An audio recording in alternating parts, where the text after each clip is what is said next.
Hello, and thank you for joining me today. If you were trying to tune in live earlier, I apologize. We had some technical difficulties, but we are filming a video, a Q&A session for you anyways, to learn all about becoming a foster caregiver.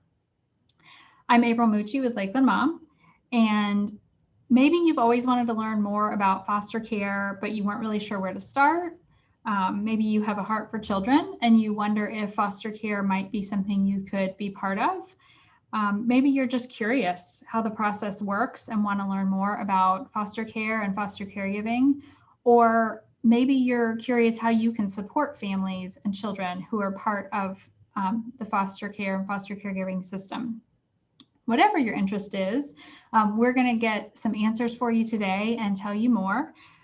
With me today are Susan Ripley, who's Director of Foster Home Licensing for Heartland for Children, and Beth Ann Prickett, who has been a foster caregiver through Heartland for Children for 4.5 years, and she has provided care to 10 kids already in her home with her own family. So welcome to both of you, and thank you so much for joining me today, and thanks for your patience through our technical difficulties.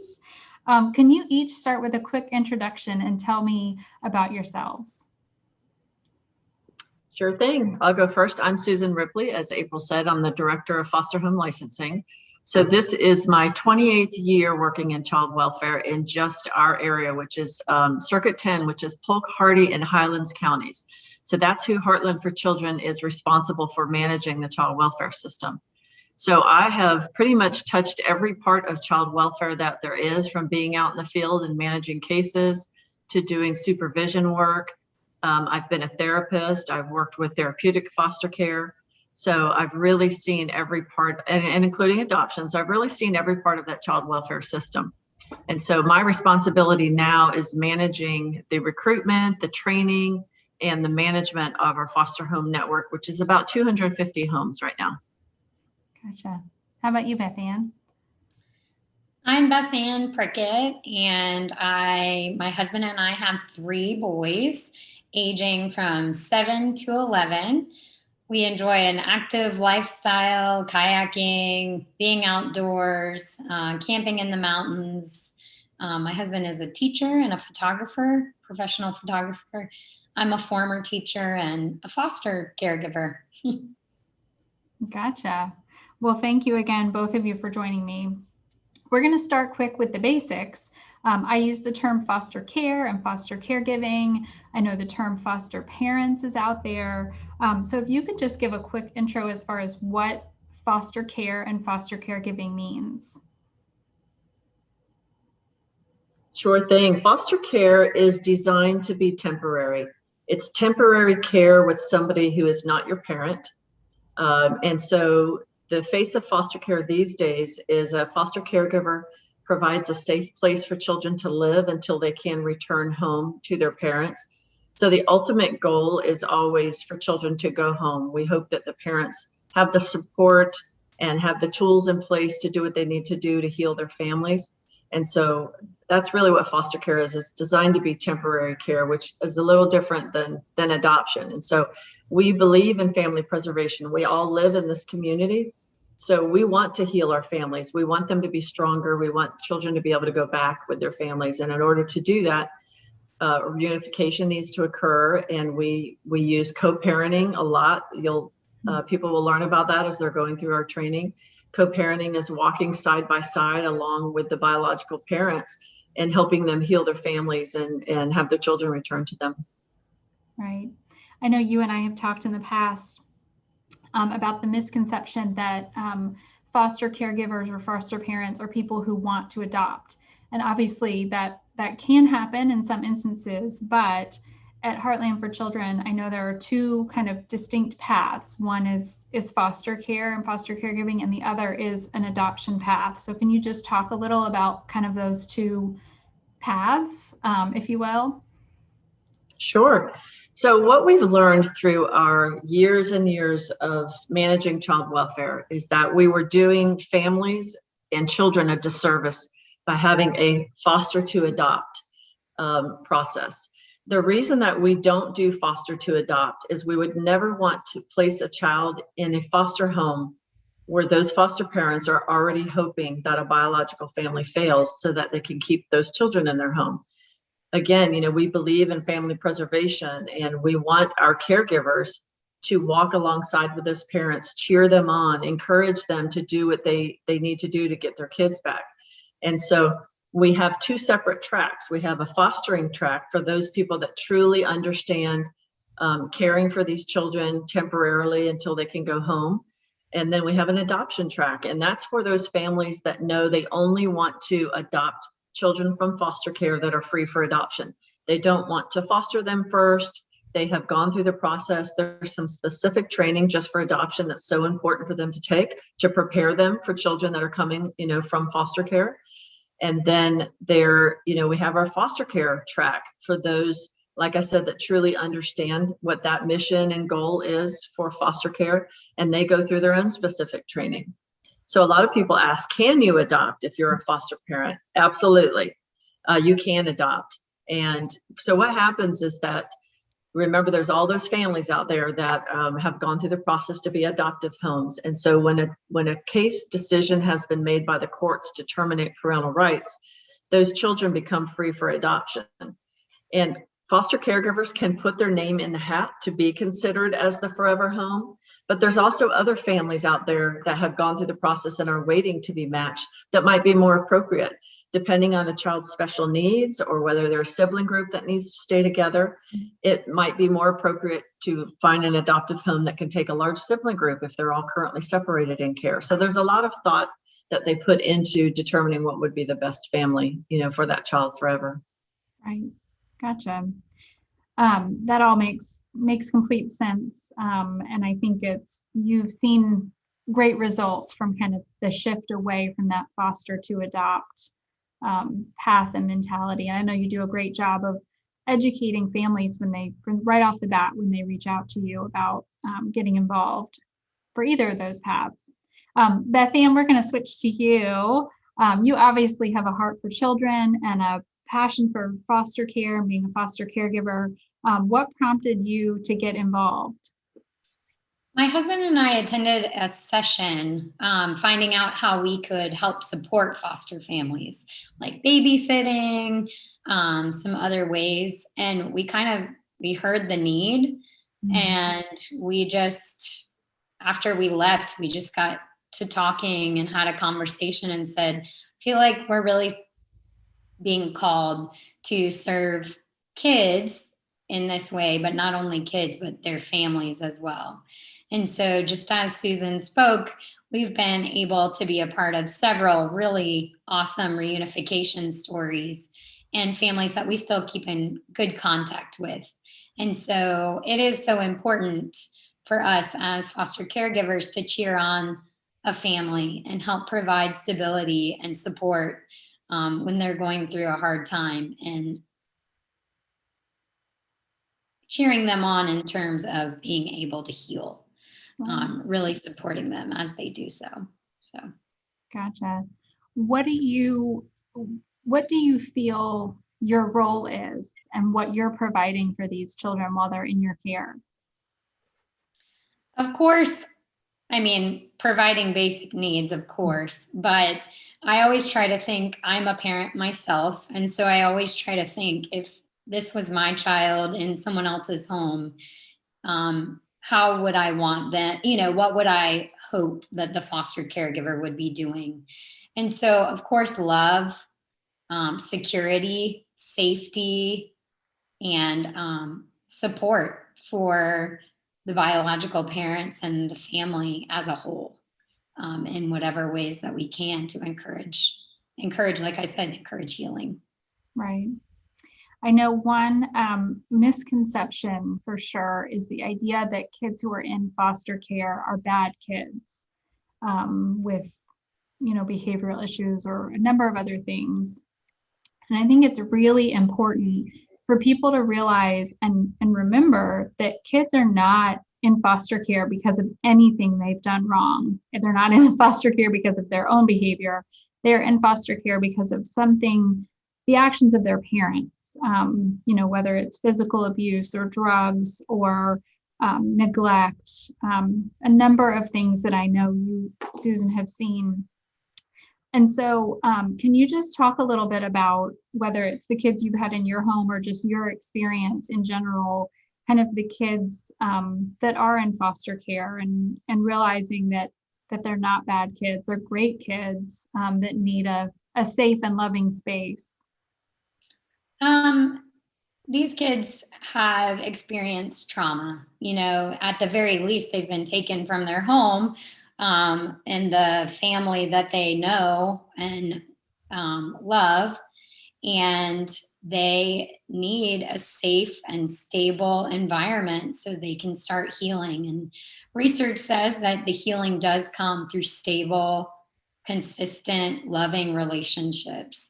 And that is where my passion is, just being able to support them through relationship, as well as just remembering that sometimes their parents, whether they've made mistakes or not, many of them have been in the foster care system before as well. And so the goal and hope would be to be able to stop that cycle, and to help their family get to a better place so that they can be in a better place for their children eventually. So, Right. Gotcha. It is an amazing call and an amazing service. So, Susan, can you talk a little bit about what the requirements are for being a foster caregiver, as far as if you have to be a certain age, if you have to be married, if you have to make a certain income, and some of the common even misconceptions I know you hear from people who are interested? Absolutely. I'm glad you asked that. That's a great question, because there are a lot of misconceptions out there in the community. One of the things I love the most is being able to walk up to people and have a conversation with them and share, some specifics about foster care. So in order to be a foster caregiver, you must be 21 years of age, but there's no max age. You can never be too old to be a caregiver. You can be married, you can be single, you can be living together but not married. You can be in a same-sex relationship. Your home can be an apartment. It could be a regular home. It could be a mobile home. Really what we're looking at is that you have a safe space for children. Children cannot share a room with an adult. Infants can up to the age of one year old, much like we have with our own children, maybe in a bassinet or something. But after that, they need to go into their own rooms. They can share with other children, so they can share with your biological children. They cannot share a bed. So some of the things we look for is just a safe place, both the outside of the home. If there's a pool, there's certain criteria that we have to meet. We look at the inside of the home. We help them get their home prepared in the sense of what do they need to do in order to be able to accept children and to meet statutory requirements on the safety of a home. And so we walk them hand by hand through that process. But there really is, as far as income, there's no income, minimum or criteria. What we have to show is that the income they have coming in meets their expenses that they're having to pay, because any foster stipend that they receive for children is really to offset the cost of having another person in your home. Your electric bill will go up, your food bill will go up, children will need clothes. And so it really does not cover everything that a child may need. So a family has to be prepared for that, and and make sure that they are financially stable themselves, so that we're not causing them to be financially unstable. Right. Gotcha. I know when I've asked or talked to people before, those are some of the definite questions. People kind of assume based on one certain thing that they don't qualify, and then find out, oh gosh, I can be single, or I don't have to have all this extra space. So can you talk too just a little, you mentioned going to someone's house to do a site visit, kind of what are the steps that someone would go through to inquire, and then also to become licensed as a foster caregiver? And also, I think important too, kind of for people to realize all the things they can do to get more information before they're really making a commitment, as they kind of explore this path. Absolutely. And that's so important to make sure that you have asked every question you want to ask, that you know everything about this endeavor that you're looking into. We have several ways that people can start that inquiry process. So they can call Heartland, and our number is 863-519-8900, extension 289. That takes you right to the person in the foster home licensing division that gets you started on that process. They can visit our heartlandforchildren.org webpage. They can visit our Facebook page. From all of those pages, they're able to access and start the process for an inquiry. We then we send them a link to watch our information night session.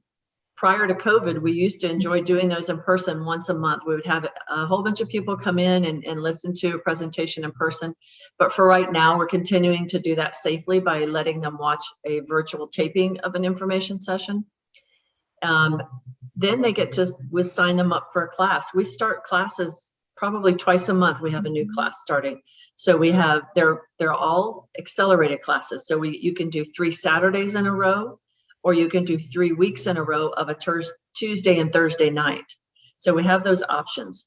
Before they even start class, I personally try to go out to all of those homes, and I sit down and I go over a packet of information, policies and procedures. It's so important that people understand the expectations and the responsibility that comes along with being a foster caregiver. So I have them sign a whole bunch of paperwork to get that out of the way. So it's less things that they're having to complete and turn in.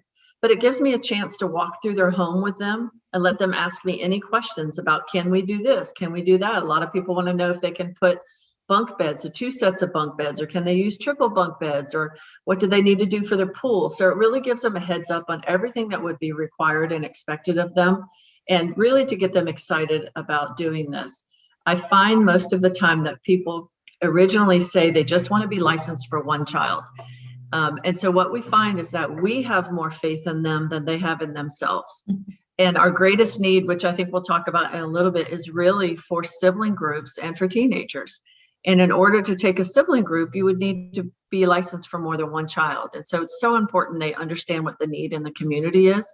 But it's a great process. I really enjoy going out personally to each of the homes and sitting down and talking with them. And it gives them a chance one-on-one to ask some more questions before they truly start the process, to ensure that they really do want to do this and are prepared for it. Right. Gotcha. Beth Ann, what would you say to someone who's interested and wants to get more information but isn't really convinced yet? I would say don't be shy. Definitely start reaching out. I am happy to speak to anyone who is interested to hear my experiences and the why that we have been involved in this for as long as we have. We do have a moms group that gets together locally in Lakeland. I'm sure there are many people that would love to share their experiences as well. Susan always jokes that foster caregivers are the best recruitment. And I know when I started out, I actually didn't know anyone that fostered. And that was my biggest hindrance, because I felt like I couldn't say to someone, no, really, tell me how this goes. And so I'm happy to be that person for anybody. But I am part of a great community of others that share in the same passion. And so I'm sure we can get you connected. If you call Heartland, they will happily give you my contact information. Yeah, absolutely. But don't be afraid to inquire, I guess is what I would say in all of it. Don't be afraid to have Susan come. Don't be afraid to do the info night. You're not signing your life away. Right, absolutely. And I'll put links to connect with you, as well as all the links for Heartland for Children and to get more information. Talking about not knowing anyone else who's foster caregiver and thinking about misconceptions. I know we had some family friends over in the Clearwater area who became licensed, and I vividly remember talking with her. And one thing, I'm embarrassed to admit this, I sound so ignorant, but one thing I was really surprised at is that how specific they were able to be as far as, the what gender and what age of child that they were comfortable with joining their family. And so can you talk a little, and let me back up, and just, they very specifically wanted a girl so that she could share a room with their existing daughter, and also a certain age. And that was so eye-opening to me, that it wasn't just, a child would get dropped off on your doorstep and you would have no say. And I think that amount of, a little bit of control that as parents, we still feel like, especially if you have your own kids, want to kind of know what to expect. And so can you talk a little about the placement process, and Beth Ann or Susan, but maybe Beth Ann with the kids that have come to you, and just how that works as far as children that are coming into your home when you already have children?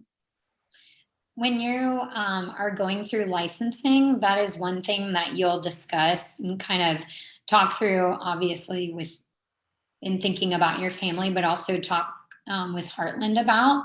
Mm-hmm. And I know for us, we kind of said how many kids we were comfortable with and an age range, kind of based on what was going on in our house and who needed to share a room with who. And, but as we became more experienced, I guess we became more open-minded in what we felt like would continue to fit our family. And obviously my kids have gotten older as well. And so, yes, Heartland takes a lot of care in placing kids in the best families, so it will be a good fit. We never want a kid to get dropped off on a doorstep and just hope for the best. We always would want it to be that the family is ready to welcome them and that the kid feels welcome and not just stuck in a place, because there's a bed there. Obviously, that wouldn't be best for anyone. And April, I can add to that and say that during that assessment that we're doing of a family, we look at what their strengths are, what their needs are, who their family members are, what space they have, what car space they have, before we determine what would be an appropriate placement. And then the way that a placement happens is that once you're a licensed foster home, we have a placements unit that has a list of all homes that have available beds. So if they're looking for specific children, they're going to go through the homes that would meet that age criteria. I will tell you that we really prefer to license every home for 0 to 17, but they also have a preference for what they would like placed in their home. Because what I find is that people have such a big heart. They may say, I'm only comfortable with age 0 through 6. And then we go to place, we may have a sibling group that we're going to have to separate. We'll call and say, we know you'll only take, 0 to 6, but we have a 5-year-old and we have a 13-year-old sibling. And they say, well, I don't want to separate them. So we really try to license every home for that wide age range because we have faith that they can. We're saying we're confident they can parent any child, but they do have a preference. And so when the placements unit calls them, they're going to tell them everything they've learned. It's like a 3-page document of everything they've tried to obtain about these children so they can tell them the most that they can. And then that caregiver gets to make that decision whether they feel like it's a good match for them. And we're so grateful that most of our caregivers absolutely say yes, we'll change beds around. We may have bunk beds in the boys' room, but there's only 1 boy and 2 girls. So we're going to move one of the beds to the girls' room. And so they really do what they need to do to meet the needs of the children coming into care. Right. Absolutely. I know when I did some research a while back to write an article about foster caregiving, I heard that over and over from current foster caregivers, how they had come in with a very narrow, I want a boy between the ages of 5 and 7. And once they had a child or two, just expanded their willingness because they realized they were indeed capable of parenting and providing care for either a larger age range or both genders or whatever it is. So my husband and I ended up with a senior in high school that we would have, I think if you would have asked me 5 years ago, I would have said, what? Right. And so she's become a very important part of our family. So that's amazing. Yeah. I think that, my own children, I have 2 boys and they're 10 and 12. And I think about that 12 to 18, like that age group terrifies me because I haven't experienced it. And so I think, again, once you experience it once, you realize, you're capable, and it might be different, but you do what you need to and provide that space for a child who needs it. I know you mentioned earlier, Bethann, a mom's group kind of for you to communicate with other foster caregivers. What other support systems are in place for foster caregivers and their families and the children they have in their care? There's a lot of local ministries and local organizations that provide many different resources for us. There's a Echo, which they help with having like a free thrift store type gently used clothing where foster caregivers and kids can come and shop and get some of the things that they need. So that's a great support. There's Foster Florida, and they're getting people to help with babysitting and providing meals and support in that way. Foster Flock is working on the Heart Gallery and some of the adoption stuff. We have Lobo Ranch. They help provide beds, and they do a big sibling Saturday thing where the kids can go out to the ranch and be with their siblings. Lots of places to volunteer. There's also the 111 Project through some of the faith-based communities. And then there's also ways to donate, of course, as well, whether it's gently used clothes to Echo or monetary donations, food, lots of ways to get involved. And if you aren't ready to maybe sign up yet, but you'd like to get involved, call Heartland. They can definitely point you to one of these great organizations. Everybody can do something. Absolutely. Even if it's donations. I know I've met up with Melissa from Echo Ministries to drop off items for her. So glad for them to be reused, put to good use somewhere else. April, I wanted to add to that as well. Bethann is one of our foster caregiver mentors. And so we have 3 mentors that are experienced foster caregivers that for every new home that's licensed, they're assigned to a mentor, because what we found is they're more likely to ask a peer and a friend a question than they would somebody within the system, even if it's us nice licensing people. So they're just sometimes a little fearful to ask those questions. And so we assign every home to a mentor. We also have support groups around the area. There's trainings, there's endless amounts of trainings that people can access online. We eventually someday will go back to in-person trainings, but for right now, there's so many trainings that they can access online. They have case managers that are assigned to the cases that'll be coming out every month to see the children in the home and can provide support. They let them know what's going on in the case, what to expect, which direction the case is moving in. One of my staff in licensing is assigned to their home as well for the whole time that they're licensed, whether it's 30 or 50 years. They'll have that same licensing person that's there to support them. And they also, for the first 3 months, visit with them every month. So there's so much support out there. And also we have what we call the connections group. Because we're such a large tri-county area, it's important that you know who the foster caregivers around you are. You may have somebody on your street and didn't even realize it. So if you choose to be a part of that, your name is added to a group, and then you find out who the other caregivers are around you, because that's a great support for babysitting or just to sit and have coffee with another foster mom and talk about their experience and what's going on. And so that's really out there too. But there's all kinds of in-home therapy. There's Medicaid that provides medical, covers medical expenses, anything like that. So there really is a lot of support for caregivers. Right. Absolutely. I know, as I've almost fallen into that rabbit hole of trying to put it all that information in one place. And I know there's a lot out there, especially once someone gets connected. I think, like you said, the best way is to find someone else who's been down that path. You mentioned earlier some of your greatest needs are teens and sibling groups. Can you talk about what that means? Absolutely. So I'll start with teens. People have this misperception, again, there's that word of what a teen in care looks like. A lot of people, I think, assume that children are in care because of something they did. They're not. Children are in care because they were either abused or neglected and were not being taken care of. So there's a lot of fear of what a teenager looks like. We were all teenagers and our parents survived it and we survived it. And because of who walked alongside us and supported us is how successful we became as adults.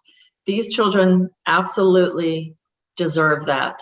And living in a group home setting, it provides them safety. It gives them, absolutely, they're still going to school. They're getting their meals. They have a safe roof over their house.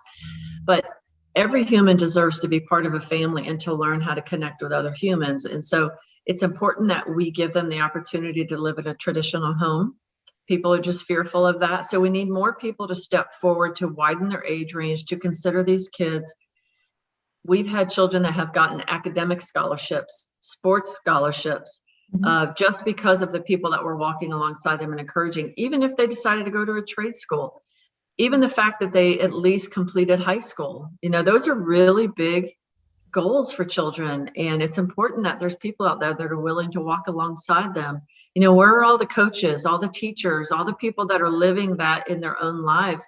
They can step forward to be a caregiver to help care for these kids, because we know they're not afraid of the teens.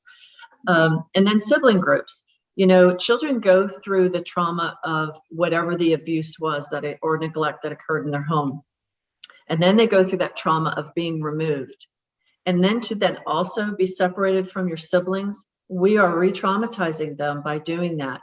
So we're asking everybody in the community, think about your empty beds. Have as much faith in you as we have in you. If you're an empty nester and you have 2 empty rooms, think about what you would be comfortable. Could you care for 3 siblings? Could you care for 2 brothers and a sister? Or could you care for 4 siblings? I know it sounds scary, but you know, look at the space of your home, look at your schedule. There's so many community supports regarding after school care, summer camps, so many other caregivers around this area that want to help support you. So there's no reason that people can't do that. And there's such a need out there, and siblings don't necessarily fall within a 3-year age range. They may range from infant up to a 17-year-old. It may be 3 kids that are 5, 6, and 7, or 10, 11, and 12. So you really cannot determine what's going to come into care. So it's so important that we have those homes out there with empty beds that are ready to take, children when they come into care. Right. And, when you're talking about teenagers, it reminded me, again, I feel like it's maybe this, I don't want to say misconception, but people have in their head that if they commit and they take a child in foster care into their home, it's this huge long-term commitment. And while obviously there may be some that are longer term, some are not. Some are a temporary, maybe even a short term until a relative can be located or connected with. So can you just talk briefly, I guess, about kind of the time frame and how that works as far as Absolutely. placement goes? Yeah, that's another great question, because like I said, foster care is designed to be temporary. So children may come into care for one night while another parent, maybe a father, is being located, or maybe the children are living and removed from a father, but the mother is being located. There may be grandparents in the next town over, but we have to do background screens. We have to make sure that their home is appropriate for kids. So children may only need to come into a home for one night. They may need to come into home for several months because the grandparents live in another state, and that process takes a little bit longer. And so they may be with their foster caregivers for 6 months, a few months. But then there's those cases where the parents continually are trying to work on their case plan. They may come up against barriers in life that are making it difficult for them, or they may just truly not be doing what they need to do to work on their case plan. The court may decide that they're going to give them more time. So often children end up staying in care for several years, or they may move towards termination of parental rights. And so they may be in foster care until that happens, and a forever home can be identified for them. So the time length for kids can really look different for every case. Right. I think that's probably most important takeaway is for people to realize there is no typical child that's in foster care or typical placement, or that every case is truly different. And so that's also partly why you need so many different homes to be able to rely on for when you need placement, because like you said, you don't know what will come across your desk later today or tomorrow. And so I think getting people licensed obviously helps you have a broader range of homes and families and caregivers to choose from. So I want people to stop and think about that whatever misconceptions they've had, to kind of throw them out the window and realize every situation, every family and child is different. So I think we've already talked a little bit about how people can support foster caregivers and families, obviously through donations and getting involved. I'll include links to those as well. Do you have any other, either of you, Beth Ann or Susan, or both of you, last minute thoughts, anything to wrap it up, kind of what you would say to people in our community who have an interest at any level in being a foster caregiver? I think one of the things I always like to share is just call and find out. Mm-hmm. Even if you're a grandparent in the area who feels like one of your own children would be a great caregiver, call and find out the information so that you have the right information to share.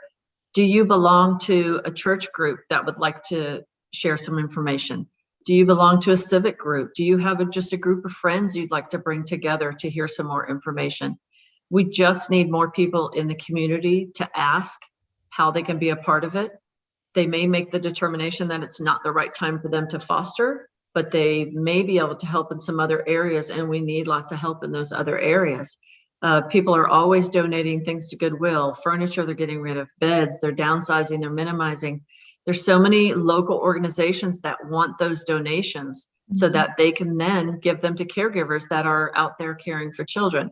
So if you have any interest at all, you want to know more, just follow the steps. Like we said, you can go to the Heartland for Children website, you can go to our Facebook page, you can call our number. Again, that's 863-519-8900, and then it's extension 289. Just call and ask, and then talk to other people about it. Start having conversations out in the community about our greatest need, and ask other people to start stepping up. Gotcha. Beth Ann, any last thoughts? I just would echo what Susan would say. Don't be afraid. It's worth calling and getting the information, because if you don't feel like it's the right time for you, you might know somebody that would be great. And maybe they don't know anybody, like I did. I didn't know anyone. And if I hadn't gone to a meeting at church, I might not have bumped into it for a while. So I really do think it's just getting the information out there. Right. Well, that's our goal today, is to spread the word and help inform people so they can either jump in and get involved themselves, or help spread the word, or support existing caregivers. So Susan and Beth Ann, thank you so much for joining me today. I appreciate it. And if you are watching this and have any questions or are looking for more information, please get in touch with us. I'd be happy to make sure to get you connected. Thanks so much. Thanks, April. Thanks for the time. Yeah.